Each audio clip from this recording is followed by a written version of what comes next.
Seorang laki-laki umur 32 tahun dibawa ke UGD akibat kecelakaan 1 jam yang lalu. Hasil Assalamualaikum warahmatullahi wabarakatuh. Selamat datang di channel Gudang Edukasi, Gudangnya Ilmu teman-teman. Nah, kali ini kita akan lagi-lagi ya membahas tentang soal P3K perawat ya, khususnya kompetensi teknis ya. Semoga nantinya yang kami ulas ya, semoga nantinya bisa keluar semua pada saat ujian teman-teman ya. Nah, bagi teman-teman yang baru tahu channel ini dan baru singgah, silakan subscribe dan bunyikan tombol loncengnya agar tidak ketinggalan soal-soal yang terbaru khususnya P3K ya di tahun 2023 ini. Tidak berlama-lama, langsung saja kita ke TKP teman-teman ya. Untuk soal yang pertama adalah seorang perempuan usia 61 tahun datang ke IGD dengan keluhan sesak. Hasil pengkajian, pasien mengeluh sesak yang bertambah saat melakukan aktivitas sehari-hari. Kemudian mengeluh lemah dan mual, terkadang merasa nyeri di dada. Hasil pemeriksaan didapatkan terdapat pitting edema pada ekstremitas bawah. Kemudian irama jantung irreguler, bunyi jantung galop, kapilari refill time pada kaki 4 detik. Nah, kemudian apakah intervensi mandiri keperawatan yang tepat diberikan pada kasus di atas? A. Bantu aktivitas sehari-hari. Kemudian B. Atur posisi tidur semi-voller. C. Ciptakan suasana yang tenang. D. Ajarkan teknik relaksasi nafas dalam. Kemudian E. Motivasi untuk makan sedikit tapi sering. Nah, kira-kira apa jawabannya teman-teman ya? Kita kasih waktu 5 detik untuk teman-teman berpikir.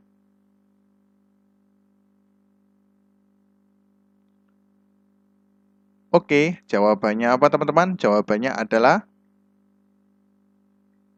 B teman-teman ya, yaitu adalah atur posisi semi-voller teman-teman ya.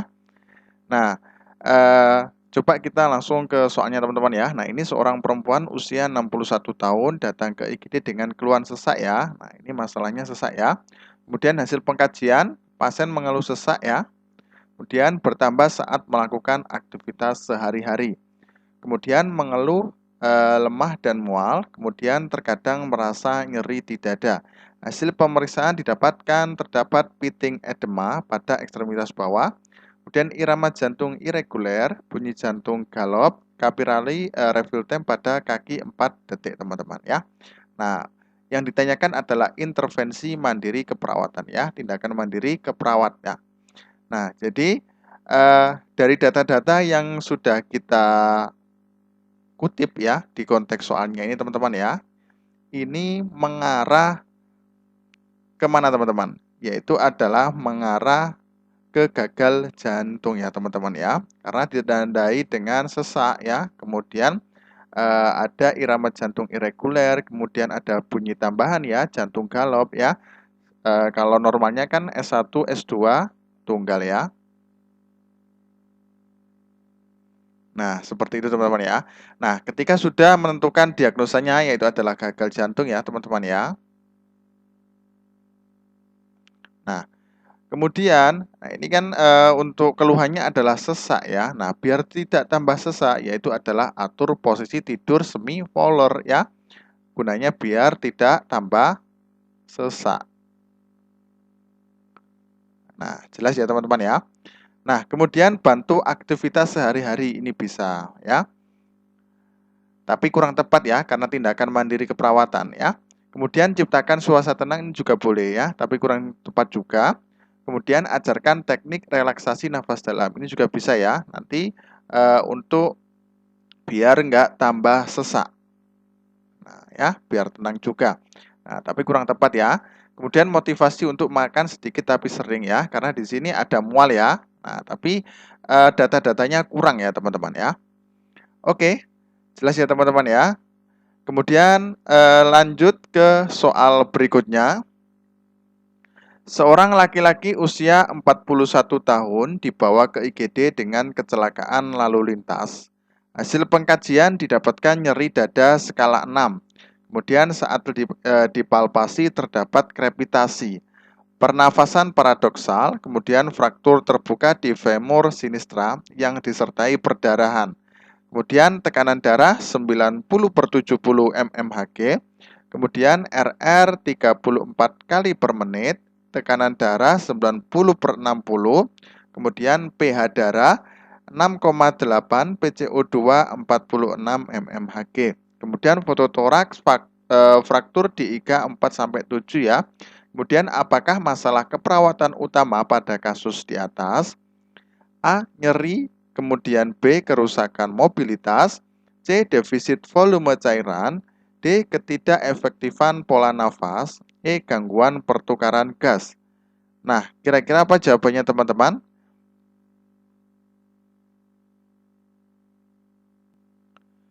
Oke, jawabannya apa teman-teman ya? Jawabannya adalah E teman-teman ya, gangguan pertukaran gas. Nah, sebelum kita menentukan masalah keperawatan utama ya, kita kaji ke soalnya dulu teman-teman ya. Nah, jadi di ini seorang laki-laki usia 41 tahun dibawa ke IGD dengan kecelakaan lalu lintas. Kemudian hasil didapatkan nyeri dada skala 6 ya. Kemudian saat dipalpasi terdapat krepitasi, pernafasan paradoksal, kemudian fraktur terbuka di femur sinistra yang disertai dengan perdarahan ya.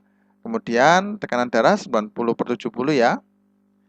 Nah, ini ada lagi ya, ini salah ini ya. Kemudian pH darah 6,8, PCO2 46 mmHg. Fototoraknya fraktur di iga 4-7 teman-teman ya. Yang ditentukan adalah yang menjadi pertanyaan adalah keperawatan masalah keperawatan utama teman-teman ya. Nah, jadi di sini kalau untuk nyeri teman-teman ya, nyeri dadanya ini hanya 6 ya, berarti masih sedang. Nah, kalau nyeri banget ya, itu berarti 7 ke atas teman-teman ya. Nah, kalau di bawah 5 ya, kalau di bawah 6 atau 5 itu tidak dikategorikan nyeri ya. Dan itu tidak masuk di masalah utama teman-teman ya. Kemudian saat dipalpasi terdapat krepitasi pernafasan ya, terdapat krepitasi juga bisa ya.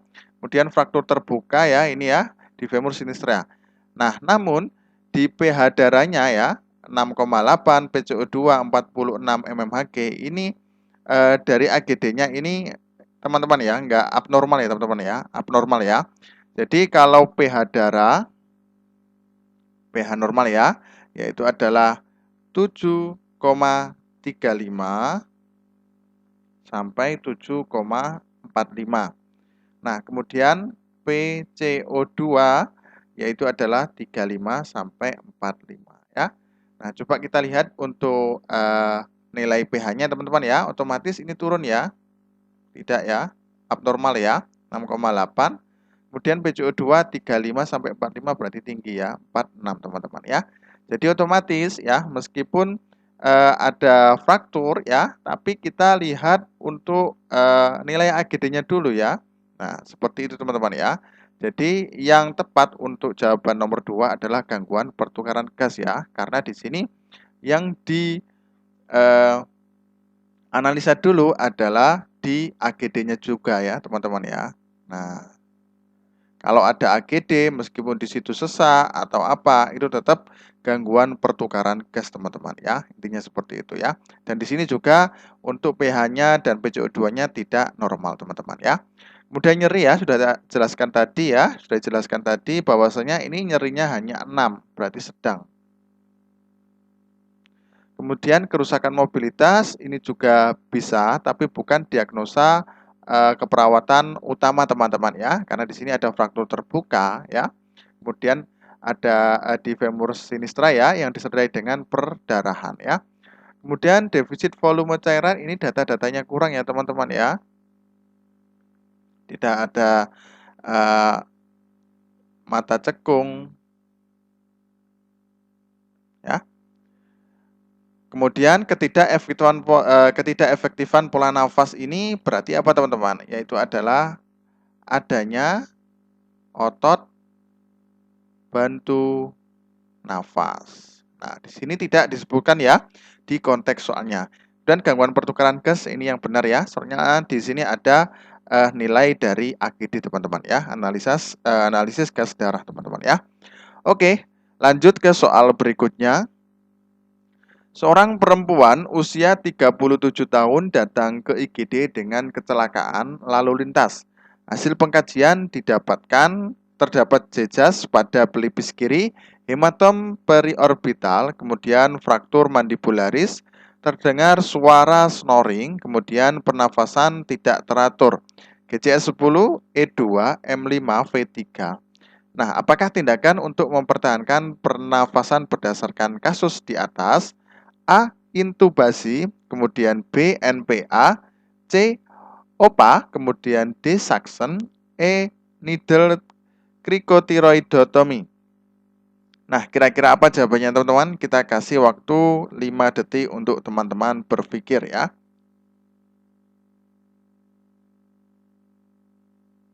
Oke, jawabannya apa teman-teman? Jawabannya adalah B teman-teman ya. Nah, kita kaji ke soalnya teman-teman ya. Nah, seorang perempuan usia 37 tahun datang ke IGD dengan kecelakaan lalu lintas ya. Kemudian hasil pengkajian didapatkan terdapat jejas pada pelipis kiri, kemudian hematom di periorbital ya. Fraktur mandibularis ya, terdengar suara snoring ya, teman-teman ya. Kemudian pernafasan tidak teratur. GCS 10, E2, M5, V3. Nah, kalau GCS 10 berarti apa teman-teman? Apatis ya.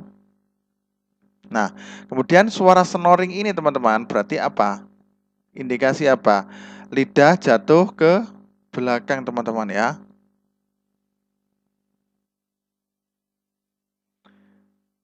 Nah, kalau untuk yang apatis ini berarti otomatis pasien masih sadar ya. Berarti diberikan NPA teman-teman ya. Nah, kalau OPA ini berarti tidak sadar ya. Nah, kemudian kalau di suction, nah ini kan di sini tidak dijelaskan ya untuk hematomnya atau perdarahannya ya. Perdarahannya itu di mana ya. Kemudian tidak menghambat ya. Data-datanya sangat kurang ya, teman-teman ya. Kemudian needle cricotiotomy yaitu adalah mengatasi sumbatan jalan nafas yang dilarang ya. Nah, ini tidak ya juga teman-teman ya. Kemudian intubasi juga tidak ya karena pasien masih sadar teman-teman ya. Nah, otomatis berarti NPA teman-teman ya. Oke, lanjut ke soal berikutnya. Seorang laki-laki umur 32 tahun dibawa ke UGD akibat kecelakaan 1 jam yang lalu. Hasil pemeriksaan tekanan darah 150/98 mmHg, kemudian frekuensi nadi 111 kali per menit, kemudian frekuensi nafas 32 kali per menit, tampak luka terbuka di dada, retraksi dada, pengembangan dada kanan tertinggal, perkusi hipersonar. Kemudian saat ini pasien sudah terpasang NRM 10 liter per menit. Nah, apakah intervensi yang tepat pada kasus tersebut? A. Needle thoracosintesis, kemudian B. Water cell drainase, kemudian C. Perikardiosintesis, D. Kasa 3 sisi, kemudian E. CTT. Nah, kira-kira apa jawabannya teman-teman? Kita kasih waktu 5 detik untuk teman-teman berpikir.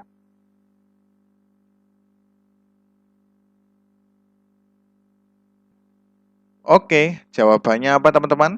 Jawabannya adalah D teman-teman, yaitu adalah memberikan kasa 3 sisi teman-teman ya. Nah, coba kita lihat di soalnya ya. Seorang laki-laki umur 32 tahun dibawa ke UGD akibat kecelakaan 1 jam yang lalu. Hasil pemeriksaan tekanan darah 150/98, frekuensi nadi 111 ya. Nafas 32, tampak luka terbuka ya di dada, retraksi dada, pengembangan dada kanan tertinggal, kemudian perkusi hipersonar ya. Kemudian sudah terpasang NRM 10 liter per menit teman-teman ya. Nah, berarti untuk data-data yang di atas ya, berarti ini merupakan ada luka terbuka ya, ada di dada teman-teman ya. Otomatis langsung diberikan kasa 3 sisi teman-teman ya. Nah, itu menandakan pasien mengalami apa? Open pneumotorak teman-teman ya. Nah, penanganan awal pada luka terbuka tersebut yaitu adalah pemasangan 3 sisi teman-teman ya. Nah, untuk ditujukan apa? Mengurangi jumlah udara yang masuk ke dalam rongga toraks melalui luka terbuka teman-teman ya. Jadi mengurangi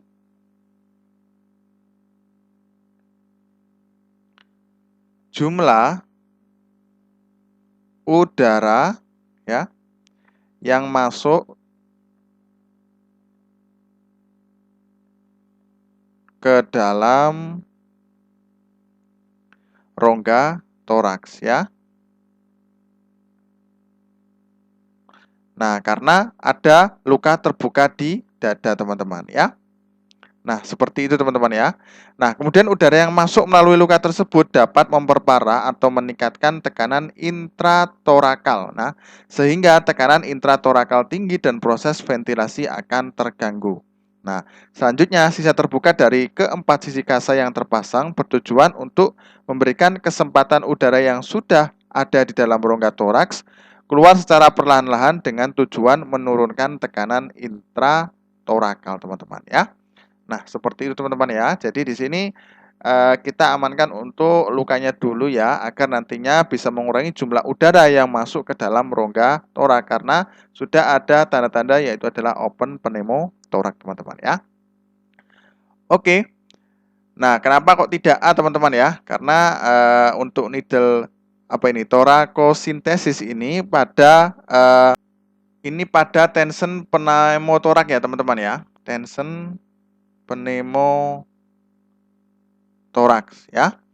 Kemudian WSD ya. Nah, ini kan mengeluarkan cairan ya yang ada di dalam rongga. Ini tidak ya, teman-teman ya. Mengeluarkan cairan ya. Nah, ini tidak ya. Kemudian perikardiosintesis ini memasukkan jarum ke dalam perikardium ya. Ini juga tidak ya, teman-teman ya. Karena di sini indikasinya adalah open pneumotoraks, teman-teman ya. Kemudian CTT ini adalah chest tube torakotomi teman-teman ya.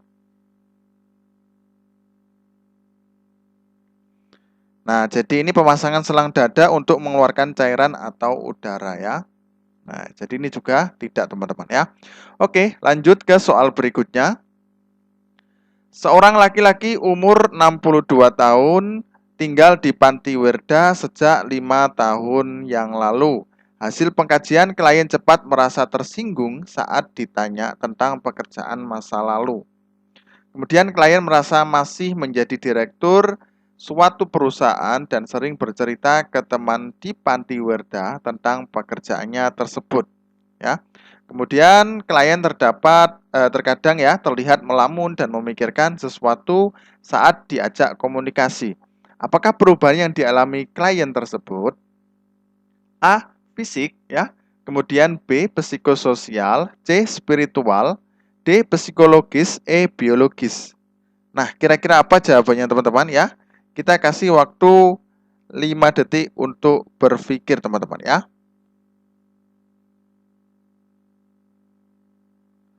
Oke, jawabannya apa teman-teman? Jawabannya adalah B teman-teman ya. Nah, coba kita kaji ke soalnya teman-teman ya. Nah, jadi ini umur 62 tahun, berarti sudah pensiun teman-teman ya, otomatis ya. Kemudian tinggal di Panti Werda sejak 5 tahun yang lalu. Kemudian hasil pengkajian, klien cepat merasa tersinggung ya saat ditanya tentang pekerjaan masa lalu ya. Kemudian klien merasa masih menjadi direktur suatu perusahaan dan sering bercerita ke teman di Panti Werda tentang pekerjaannya tersebut ya. Klien terkadang terlihat melamun dan memikirkan sesuatu saat diajak komunikasi ya. Berarti ini apa teman-teman ya? Pensiun ya. Nah, biasanya dalam ilmu psikososial ya teman-teman ya. Nah, ketika sudah pensiun otomatis erat kaitannya itu dengan apa? Keterbatasan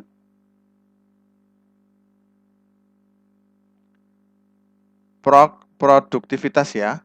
Produktivitas kerjanya.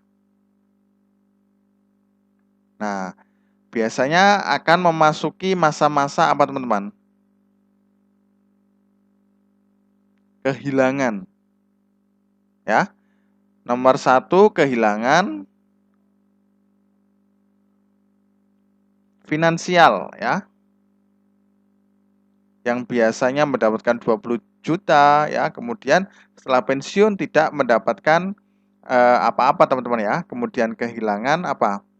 Status ya, status. Nah, seperti itu teman-teman ya. Kemudian kehilangan apa lagi ya? Relasi, kehilangan pekerjaan. Nah, dari kehilangan-kehilangan ini teman-teman ya, kadang-kadang dari pasien itu sendiri itu kadang masih merasa dia menjadi sesuatu yang dulu yang dia kerjakan teman-teman ya. Jadi contohnya ini klien merasa masih menjadi direktur suatu perusahaan dan sering bercerita ke teman di panti werda tentang pekerjaannya tersebut. Nah, jadi dia masih belum bisa ya tentang mengalami perubahan psikososial ya teman-teman ya, karena dia masih merasa dia masih mampu tapi dia sudah pensiun teman-teman ya. Nah, ini ya. Kemudian akibatnya terlihat melamun dan memikirkan sesuatu saat diajak komunikasi ya. Nah, ini bisa kenapa? Bisa halusinasi ya. Karena dia tidak terima kepada perubahan psikososialnya tersebut, teman-teman ya. Kemudian kenapa kok tidak fisik ya? Nah, otomatis kalau fisik kan berarti badan ya. Nah, ini di konteks soalnya juga tidak ada ya disebutkan untuk badannya teman-teman ya, untuk fisiknya, aktivitas sehari-hari dan sebagainya teman-teman ya. Kemudian spiritual berarti keagamaan. Nah, pada pensiun ini berarti malah semakin kuat teman-teman ya. Semakin kuat. Nah, untuk nilai agama. Kemudian psikologis ini seperti rasa khawatir ya. Cemas.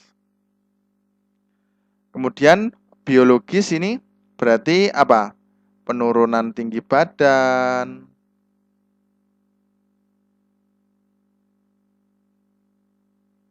Ya. Fungsi-fungsi yang lain ya, perubahan postur tubuh. Nah, seperti itu teman-teman ya. Oke, jelas ya. Lanjut ke soal berikutnya. Oke, nomor 7 teman-teman ya. Seorang pasien perempuan umur 61 tahun dirawat di bangsal gerontik. Pasien tidak bisa mengontrol BAK sejak 6 hari yang lalu. Kondisi pasien terpasang kateter sejak 6 hari yang lalu. Kemudian program hari ini akan dilakukan pemasangan kateter pengganti. Perawat dinas hari ini semuanya laki-laki. Klien dan keluarga merasa keberatan dan ingin kateternya diganti oleh perawat perempuan. Kemudian perawat lalu mencari perawat perempuan untuk melakukannya. Nah, apakah prinsip etik yang diperhatikan pada kasus tersebut? A. Justice. B. Veracity. Kemudian C. Autonomy ya. Kemudian D. Non-maleficent. E. Beneficence. Nah, kira-kira apa jawabannya teman-teman? Kita kasih waktu 5 detik untuk teman-teman berpikir. Oke, jawabannya apa teman-teman? Jawabannya adalah C teman-teman ya, yaitu adalah autonomi teman-teman ya. Coba kita lihat di soalnya ya. Umur 61 tahun dirawat di bangsal gerontik, pasien tidak bisa mengontrol BAK sejak 6 hari yang lalu. Dan kondisi pasien terpasang ya kateter sejak 6 hari yang lalu. Program hari ini akan dilakukan pemasangan kateter pengganti ya. Jadi sudah dipasang kateter, kemudian mau diganti sejak setelah 6 hari teman-teman ya. Kemudian perawat dinas hari ini semuanya kebetulan laki-laki ya. Nah, klien dan keluarga merasa keberatan dan ingin kateternya diganti oleh perawat perempuan ya. Nah, berarti apa teman-teman? Yaitu adalah autonomi ya. Keluarga dan klien berhak mengajukan ya tindakan yang sesuai ya. Nah, jadi ini kan dia ingin perawat perempuan saja yang mengganti kateter di pasien tersebut ya, karena pasiennya adalah seorang perempuan ya. Jadi keluarga dan klien berhak menentukan tindakan yang sesuai dengan prosedur, teman-teman ya. Nah, jadi dia berhak ya, berhak menentukan, teman-teman ya. Jadi otonomi seperti itu. Nah, kemudian justice ini keadilan ya, otomatis ya. Di sini tidak ada di konteks soalnya. Veracity, kejujuran. Non maleficent, tidak merugikan ya, atau menciderai ya, tidak menciderai. Beneficence, berbuat baik. Nah, jelas ya. Oke, lanjut ke soal berikutnya. Seorang pasien perempuan umur 70 tahun dirawat di rumah sakit dengan keluhan ekstremitas kanan tidak bisa digerakkan sejak 5 hari yang lalu. Kondisi saat ini badan tampak kotor, berbau, dan pasien hanya tiduran. Satu ruang rawat terdiri dari 2 pasien, kemudian perawat akan melakukan tindakan memandikan di tempat tidur. Sebelum memandikan, perawat menutup gorden terlebih dahulu dan mempersilahkan penunggu keluarga untuk keluar dari ruangan terlebih dahulu. Apakah rasional tindakan perawat pada kasus tersebut? A. Memberikan rasa aman. B. Menjaga kebersihan kulit pasien. C. Memberikan rasa nyaman. D. Menjaga privasi pasien. Atau E. Memberikan waktu istirahat lebih banyak. Nah, kira-kira apa jawabannya, teman-teman? Kita kasih waktu 5 detik untuk teman-teman berpikir.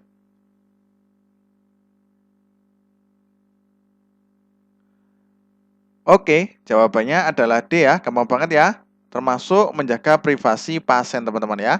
Jadi di sini kondisi saat ini badan tampak kotor ya. Nah, ini permasalahannya berbau dan pasien hanya tiduran. Nah, kemudian satu ruang terdiri dari 2 pasien ya. Jadi satu kamar itu ada 2 pasien. Kemudian perawat akan melakukan tindakan memandikan di tempat tidur. Nah, sebelum memandikan, perawat menutup gorden terlebih dahulu ya. Nantinya biar privasi pasien tidak dilihat oleh orang lain, teman-teman ya. Nah, kemudian mempersilahkan penunggu keluarga untuk keluar dari ruangan terlebih dahulu. Kalau memberikan rasa aman juga bisa, tapi kurang tepat ya, teman-teman ya. Menjaga kebersihan kulit pasien itu tujuannya. Tujuan dari membersihkan atau memandikan ya. Kemudian memberikan rasa nyaman ya. Ini juga bisa tapi kurang tepat. Memberikan waktu istirahat lebih banyak ini juga tidak ya, teman-teman ya. Oke. Jelas ya teman-teman ya. Lanjut ke soal berikutnya. Seorang laki-laki umur 60 tahun di Pantiwerda ya tinggalnya, mengeluh jantungnya sering berdebar-debar sejak 3 hari yang lalu. Hasil pemeriksaan tekanan darah 130/90 mmHg, kemudian frekuensi nafas 24 kali per menit, frekuensi nadi 120 kali per menit. Kemudian kondisi pasien, klien merasa takut akan kematian, klien bingung akan keadaan saat ini. Klien terlihat gemetar dan tremor saat berbincang-bincang. Kemudian pertanyaannya, apakah masalah keperawatan yang muncul pada klien tersebut? A. Hambatan mobilitas fisik. B. Ketakutan. C. Gangguan pola tidur. D. Nyeri akut. E. Kecemasan. Nah, kira-kira apa jawabannya, teman-teman? Kita kasih waktu 5 detik untuk teman-teman berpikir. Oke, jawabannya apa, teman-teman? Jawabannya ya seperti biasa, jawab di kolom komentar, teman-teman ya, beserta alasannya ya. Nah, biar teman-teman juga aktif ya, nanti juga bisa diskusi antar sesama itu ya, teman-teman ya. Nah, di situ bisa nanti juga bisa teman-teman bertukar pikiran ya. Jadi biar kita sama-sama belajar, teman-teman ya. Oke. Nah, mungkin itu saja yang dapat kami sampaikan, mudah-mudahan bermanfaat, teman-teman ya. Mungkin ada salah kata, ada apa ya teman-teman ya. Jadi memang kita di sini juga sama-sama belajar, teman-teman ya. Oke, terima kasih, semoga bermanfaat. Wassalamualaikum warahmatullahi wabarakatuh.